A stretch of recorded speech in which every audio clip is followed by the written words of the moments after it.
for everyone here. Have you ever wondered why a small town in the center of Mexico is able to attract the quality of talent, a musical talent, that we do? Yeah. I have an answer for you, and it's the man sitting to my left, Michael Pearl. Michael Pearl grew up in Portsmouth, England, where his father owned a large entertainment business, including live theater, movies, catering, seaside amusement facilities, etc. Michael worked in the business from an early age, and by the time he was 20, he was staging summer musicals as a producer in his own right. After a spell in Britain's newly formed National Theatre in London, he trained as a lawyer and became an academic teacher at the university in the United Kingdom and for practicing commercial lawyer. Michael retired and came to San Miguel about 15 years ago and has devoted himself to building Pro Musica. It is the largest and most renowned chamber music series in Latin America. Thank you, Michael, for joining us today, and we look forward to hearing more about Pro Musica.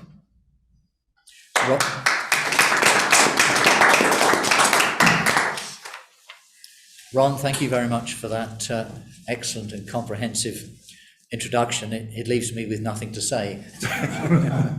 Is the sound all right? Excellent. Well, I'm particularly pleased to be here today because although I'm not a Rotarian, Rotary has a very fond place in my heart because my father was a lifelong Rotarian in England, and I saw an awful lot and mixed an awful lot with Rotary early days, even from a teenager, because as Ron mentioned, we had a business including catering and banqueting, etc. And my father used to take me along, even when I was 11 or 12 years ago, to the Rotary meetings where we were doing the, like you used to have, it's a lunchtime meeting, and I think we did actually have lunches as well, which made it very convivial. Could we have the first slide, please?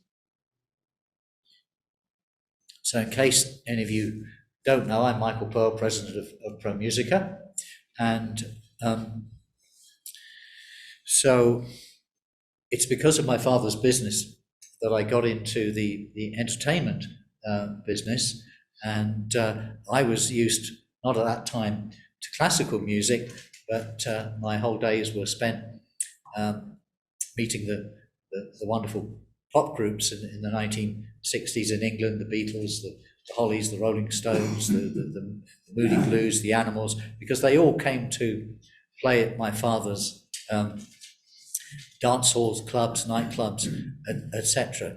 So this was a wonderful introduction to the entertainment business, and we didn't actually have any classical music at our establishment. It was all popular music, as you imagine, from seaside entertainments, and it was only later in life that I came to classical music, although we did have it at home because my parents were classical music lovers.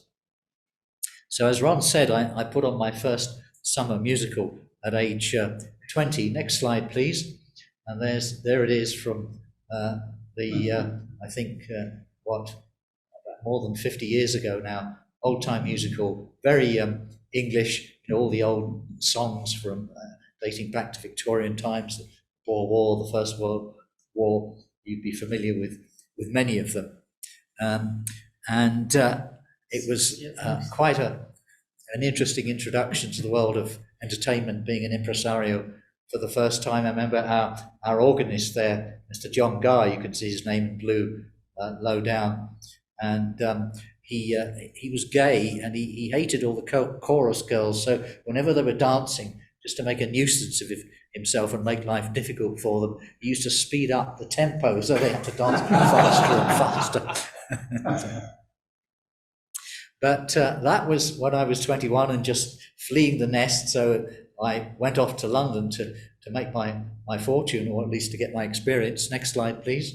And I worked for the National Theatre, which was at the Old Vic. It had just recently started this is in the late 60s and early 70s. And we had a wonderful time there. I worked for Laurence Olivier and mixed with all the company. I was a trainee, so I was doing everything backstage, front of house, box office, catering, all these marvelous shows that we put on at that time, and including some which you may remember: Peter Shaver's The Royal Hunt of the Sun, Rosencrantz and Guildenstern Are Dead, and of course the classics like As You Like It. Well, I certainly got a lot of experience, but I didn't make my fortune, as you don't in the straight theatre or classical music for that matter. So after that, I went into the law to make some money and have a real profession, but all that time kept an interest in the theatre and also music. And it was when I was first studying law at Cambridge in the 70s that I knew San Miguel, because there was a wonderful Mexican chap who was studying music, also not music, law, at my college, and we became great friends. And he invited me to come to Mexico during the long vacation. His name was Carlos Bernal, and his father was actually the director of the Ethnographical Museum in Mexico City at the time. So I stayed with him for a while in Mexico City, and then, as happens now, I went to Guadalajara to study, and at weekends he would come from Mexico City to San Miguel. I would come from Guadalajara, and we'd play, starting of course at La Cucaracha, probably ending up there as well, the early hours of the morning. So that was in 77 when I first knew San Miguel, but I then didn't come back here for many, many years, and it was 2005 when I was next passing through, and I came for about 4 or 5 weeks, and I never left. That's happened to many of us, and it's a wonderful way to find the place that you're really meant to be. And of course, I met Russ Archibald, who many of you will know, and he was the founder of Pro Musica. I didn't find it. He founded it about 10 years before I came, and Russ died sadly earlier this year, and he was 99. He swore he'd get to 100, but he didn't quite make it.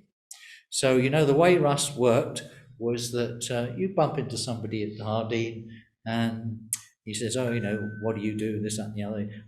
Russ said, "I run the music business here." And I said, "Oh, interesting. Anything I can do to help?" "Well, if you've got an hour a week to spare, fine, come along." Well, as you will know, with the non-profits in San Miguel, an hour a week soon turns into 40 hours a week, and that's how I came to be running Pro Musica, first on the board, then as treasurer, then as president and bottle washer. And in those days, we were doing only about 12 concerts a year. Now we do about 30 concerts a year. Next slide. And although that's the brochure from the first year when I became a member of the board, 2007, and you can see one of those names there, Richard Dowling, the pianist, some of you will know. He's still playing for us after 14 years. And everything moves on, so nothing stays the same. Some of these people are still playing, some are not, but you can see that's a fairly limited program. And then over the years, I increased the frequency of concerts, the sophistication of what we do, the level of playing. Next brochure. And that's just a sort of an image of what we do overall. So it's now not just chamber music, but opera we put on every year, piano recitals, a garden concert. And our education outreach program is now very, very extensive. And I'll come back to that later. Next slide. So there's our program for this current season, which just started last month. About 25 concerts plus opera, gala fundraisers, benefits, etc. And our format stays much the same over the years. We do a single concert each in October, November, December, because that's the time of year when there are fewest people here. And then when we come to the high season, January, February, March, we rank up to 2 concerts every weekend. and the opera. So it's become a pretty big organization with quite a number of people that we employ and volunteers. It's a mixture of employees, only about three or four people paid, and the rest are volunteers. And so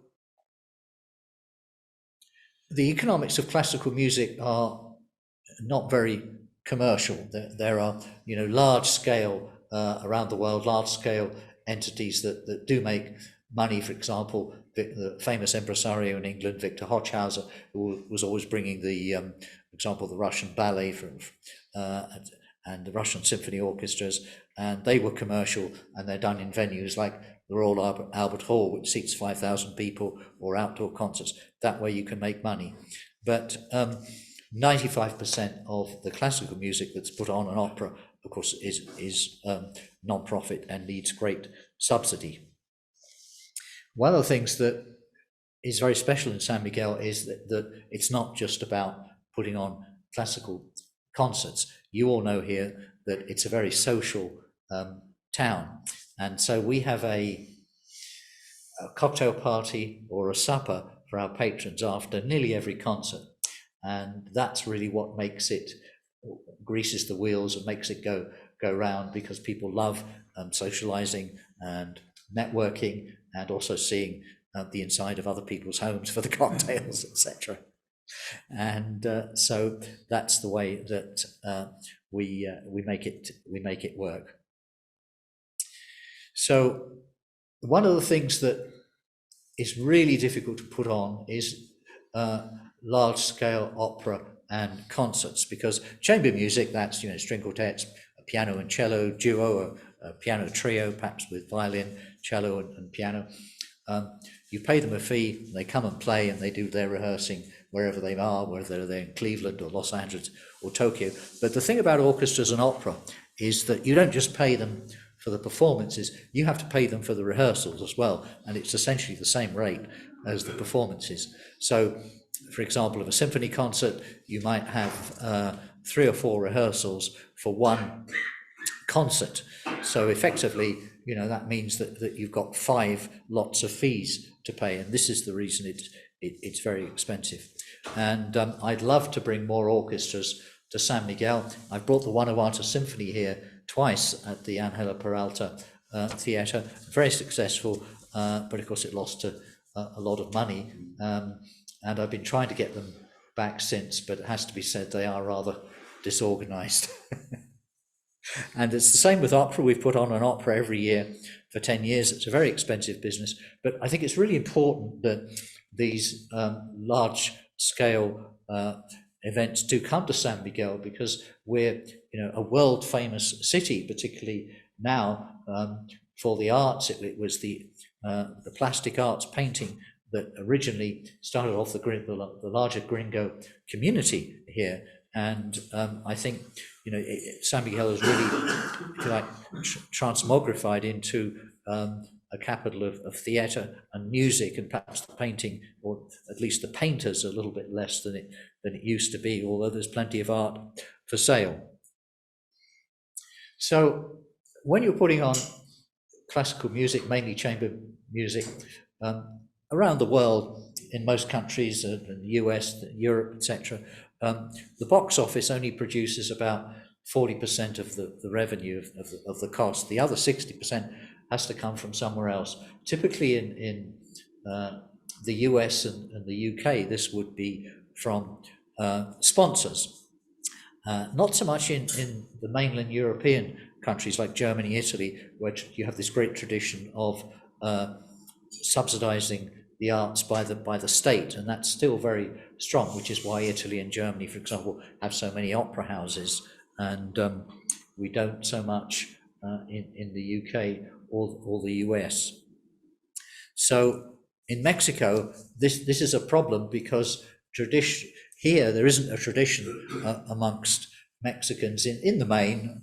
Obviously this is a generalization and there are exceptions, but in the main there's no tradition of sponsorship here, and so that doesn't provide us with any of our income. We do have, for this coming season, a couple of realtors who are very generously sponsoring, but in terms of overall funds, this isn't huge. It's a tiny fraction of the funding we need. So where all our funding comes from, this 60% that isn't made from ticket sales, it comes from our patron members. We have about 250. I know some of you will be patron members, and from anything, donating from anything from $100 a year up to $10,000 a year or more, that's what provides that 60%.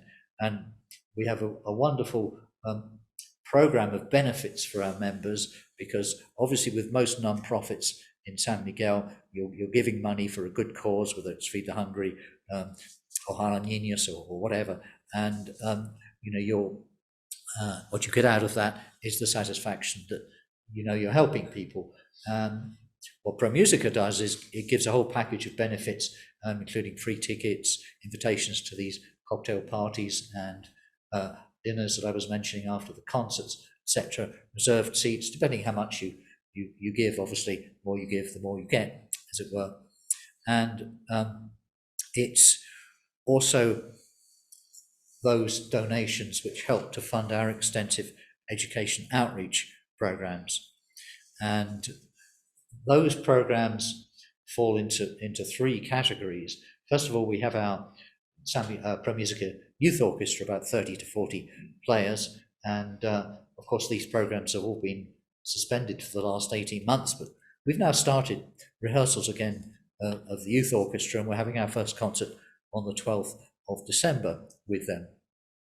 And although they're not paid, all these members of the youth orchestra, they're studying music elsewhere, normally in either the conservatory in Celaya, in the university in Guanajuato, some of them in Querétaro, etc. So they're all over the place, and they have to come to San Miguel, and they don't really have the money at all, even to pay the bus fares. So we pay them, we give them 400 or 500 pesos for attending each rehearsal. When you've got 30, 40 musicians, this mounts up, as well as renting the rehearsal space, other costs, etc. And so that is one of the very major education outreach programs we have.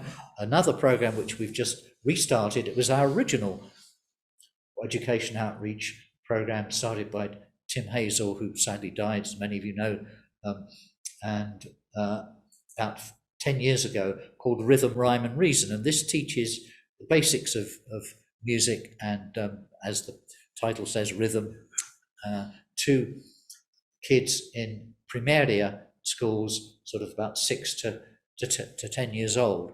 And we now operate that program with Ojalá Niños in their premises in San Miguel Viejo, and that's proving very successful. Again, we have about 10 students, which is about as many as you want at one time now in a classroom. And we teach that program 45 weeks a year. The Pro Musica Youth Orchestra rehearses a good 30 or 40 weeks a year. And the third part of this, which is still not operating, is we have an Embryo Academy of Music at Cinco de Mayo school in town. And there we're teaching about 8 to 12-year-olds. That's more formal. We're teaching them music theory and also a variety of instruments, whether it be violin, cello, clarinet, flute, etc. Whereas in the campo with Rhyme and Rhythm and Reason, it's really helping the kids to do something. It's an extracurricular program out of school. It's helping to make them feel good about themselves, that they can achieve something, they can make sounds, they can make very basic music, and work with their peers to produce a sort of mini orchestra sound. So I've often been asked, well, going back to the main concerts, well, where do you find all these wonderful, talented people? And the answer lies partly in our slogan, our mission statement, which is bringing world-class music to San Miguel de Allende. Now, there are many wonderful musicians here in San Miguel, in Mexico. I've mentioned the orchestras. But of course, it's easy for anyone to find performances by them because they're happening all the time. For example, classical guitar, there's a lot of classical guitar all over San Miguel in restaurants, flute, etc., a lot of piano. And so what we see our job is bringing these world-class artists to San Miguel, which can not only be obviously enjoyable because of attending the concerts, but also help to raise the bar and the quality which Mexican musicians can aspire to. So, for example, Martin Chalifour, who's coming to play for us this weekend on Sunday, he's the concert master of the Los Angeles Philharmonic Orchestra under the world's most famous conductor, Gustavo Dudamel, and the concert master being the first violin of the orchestra. He's the guy that stands up and helps them tune just before every performance.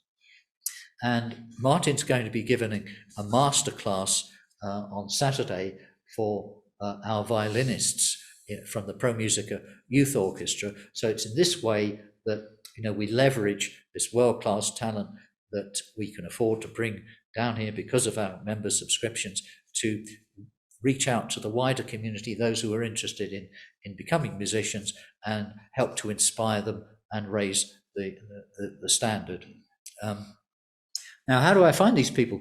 Well, when I first started doing this, putting the program together, because that's one of my jobs, if you like, as artistic director as well as president, I sat there with a blank piece of paper in front of me. Now, what do I do? How do I put a season together? I didn't know anybody, but I looked back to the artists that had been in previous seasons, talked to them, contacted them. Have you got any suggestions? Would you like to come back?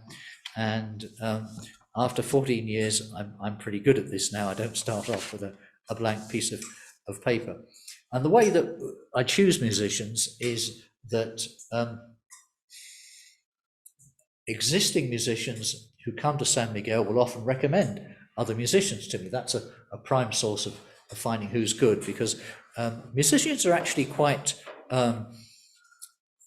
all altruistic. They don't necessarily say, you must have my friend because they want to get in work. When they recommend somebody, they recommend people who are really fantastic.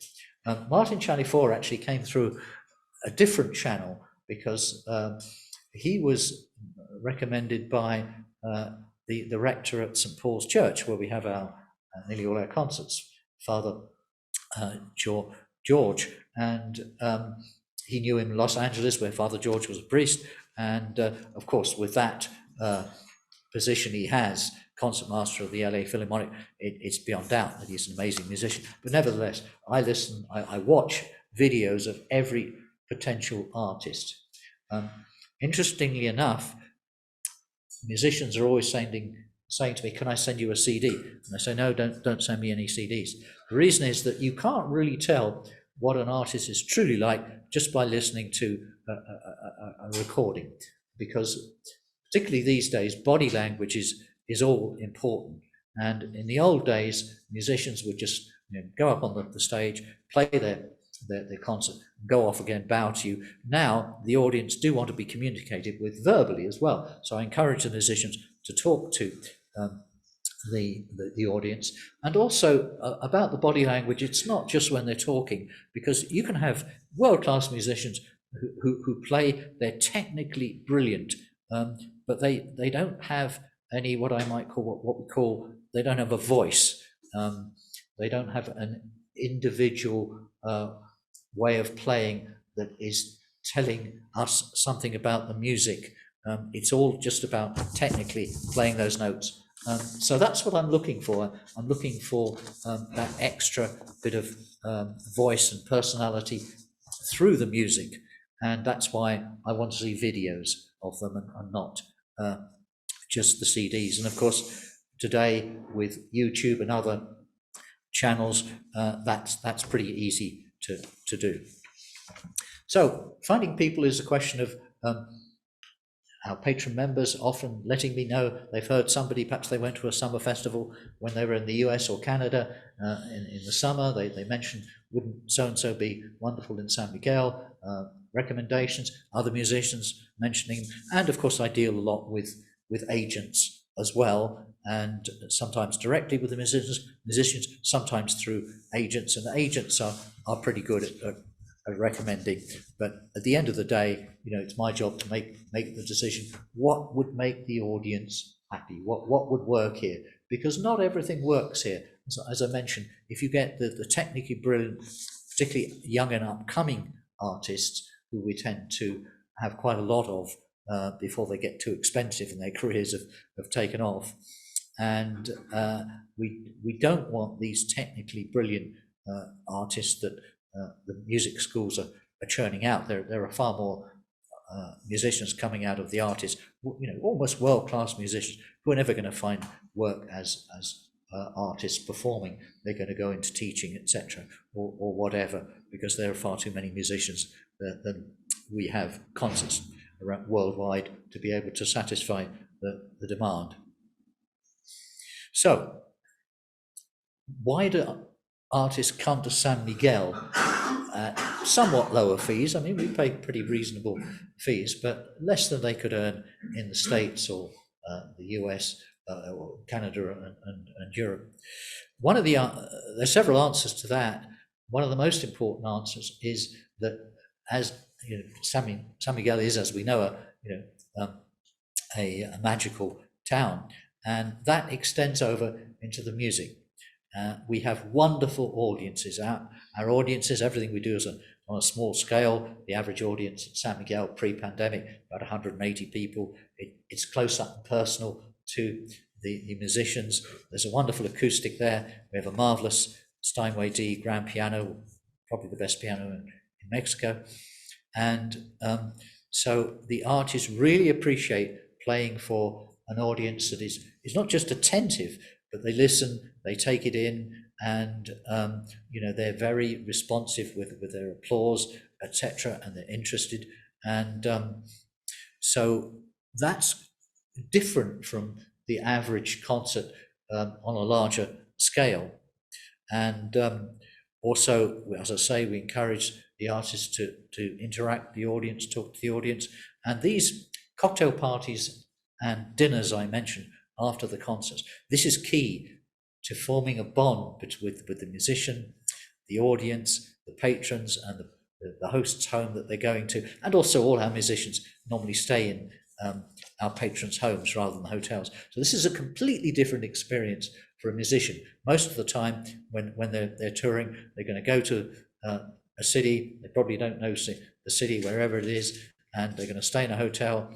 They come to the concert hall 30 minutes before the concert, say, "Oh, hello, nice to meet you, go on and play." They play, they get their applause, and in the end they go back to the hotel room, and they have to order in their takeaway. With us, it's a complete cultural experience, and we encourage the musicians to stay in San Miguel for as long as they can, within reason. We had one musician who said, "Oh, can I stay for 2 weeks? Give me one concert," but within reason, rather than just flying in the night before the concert and flying out at 6 o'clock the morning after the concert. If they can stay for 3 or 4 or 5 days, the hosts will very often take them round San Miguel, etc., and they form a real bond. And of course, once we have a musician here and the audience like them and it goes well, we often invite them back. Next poster. So, next poster. This is a piano quartet we have coming later in the season, as you can see in March there, and they've all been before. I think Will Ransom, who's professor of piano at Emory University in Atlanta, he's played for us, he must have been 8 times, 10 times, and the 3 members of the Vega String Quartet have played second 2 or 3 times for us as well. They love being here. They tend to stay with the same hosts. They go around. They've got friends here now, and so this is all leading up to the reason why they like coming here and will come back for perhaps less of a fee than they would otherwise do. And as well, this 4 players are very generously going to be playing at one of our fundraisers as well, staying on a few extra days for no extra money. This is the sort of thing that will happen. And of course, you in your role as Rotarians will know that we're always all trying to to get people to do things for us to raise money. So one of the keys to success of this long concert series we have, 25 concerts, mainly concentrated in 3 months, January, February, March, 2 concerts every week, is diversity of the musical offerings that we put on, because in San Miguel, I reckon that it's the same 1,000 people that come to virtually all the events, whether it's classical music, jazz, whether it's outside music, and the same 1,000 people who largely support all these marvelous non-profits in San Miguel as well. So you've got this sort of corpus of people. Of course, there are others who attend, but this is your core support. And you can't just put on a piano recital every week, or a string quartet, because they're only going to come to us a certain amount of it. So the way that we get people coming back week after week, in the high season, we're getting 400 people a week, probably, to our concerts, and is diversity. So over the course of a month, we won't repeat an instrument combination. So one weekend it'll be solo piano, perhaps then a string quartet, then piano and cello, piano and violin, a piano trio, and spread it out. So we don't repeat, say, a string quartet will only come maybe twice a year or 3 times a year to keep people's interest. And that's key, I think, to keeping the public coming in. We just started in 2019, before the pandemic, a major new initiative with a young classical musician competition. And we auditioned, we accepted applications from all over Mexico, any sort of classical musical instrument, an orchestral instrument, and piano. And we had over 200 applicants, and we whittled that down to 16 youngsters between the ages of 16 and 25. And they are going to come here to San Miguel in the spring. It'll still be the winter in February, when we have semi-finals and finals and a winner's concert. And these 16, a lot of them, a third of them, are world-class players. It's amazing.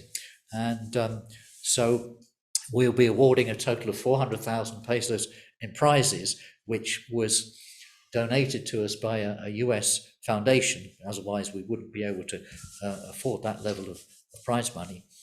So that's about $20,000. And thank you. There's the poster for what we're doing in February.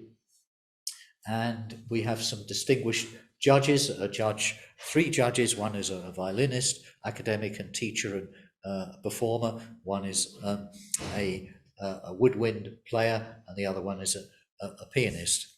And so they'll be the 3 or 4 winners will be getting a substantial scholarships. That's the way we're giving the prizes. Not just saying, well, here's money, go away, have a good life, be successful.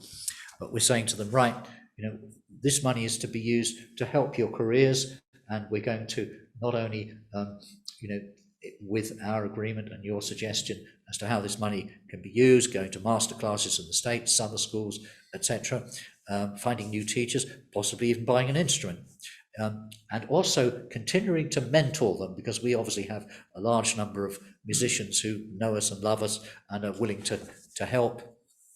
And so mentor them about their playing, about their how they will take their career forward, where they might go to music school, conservatories, etc., and how to get in there. Because one of the things about these young Mexican musicians is they have no idea how to organize a career. They can play their instruments, but they don't get any teaching in their schools or the universities about how you find work, etc., how you have fees. So that's about the end of what I'm going to say, and I'd love to answer questions about perhaps the future of music in San Miguel, how we've coped with the pandemic, etc., and the other challenges, perhaps legal and administrative, that we face. Thank you all very much. Thank you.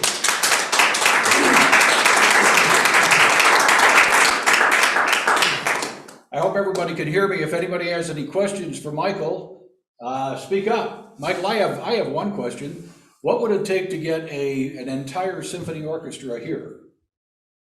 A lot of money.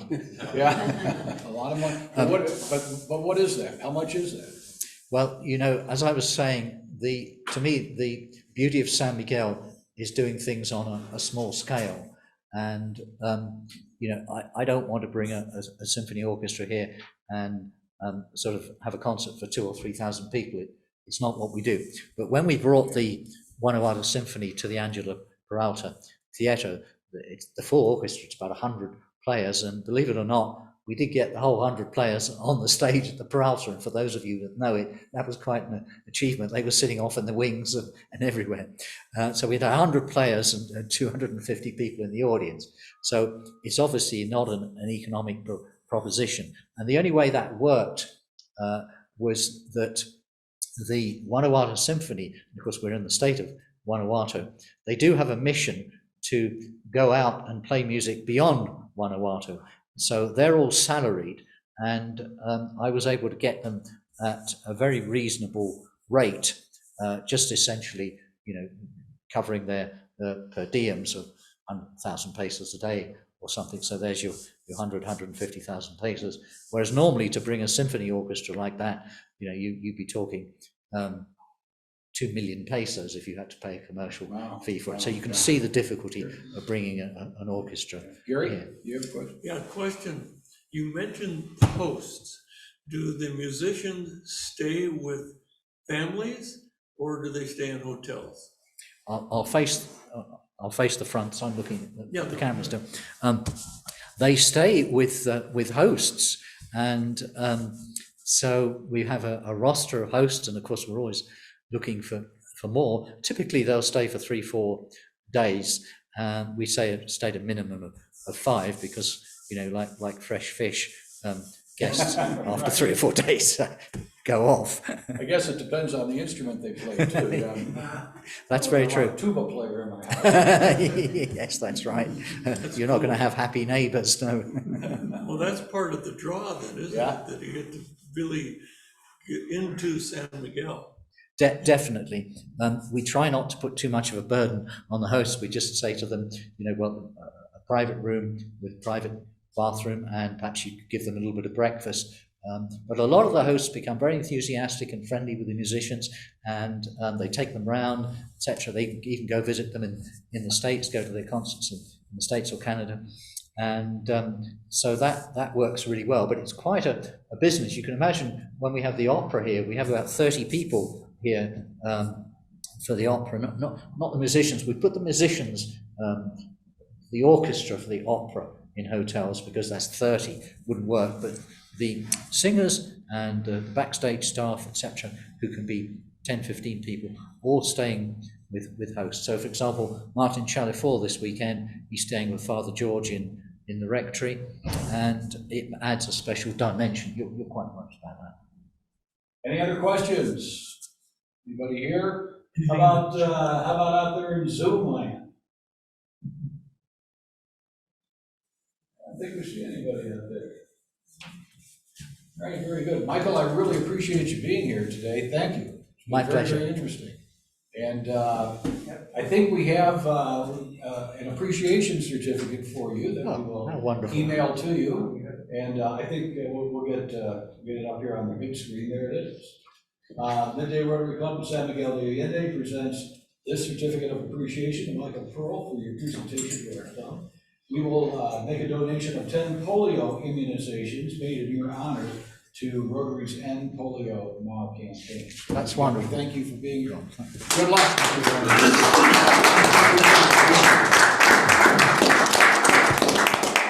And with that, I want a round of applause for our executive producer, Diego.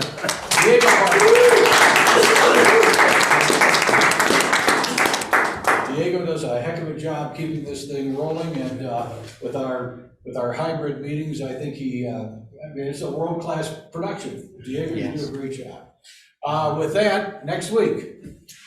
Next week, we have Daniela Del VR, I'm sure I'm butchering her name, But she will talk to us about the new composting initiative for San Miguel, which should be very interesting. Very interesting. All right, very good. And with that, this meeting is adjourned.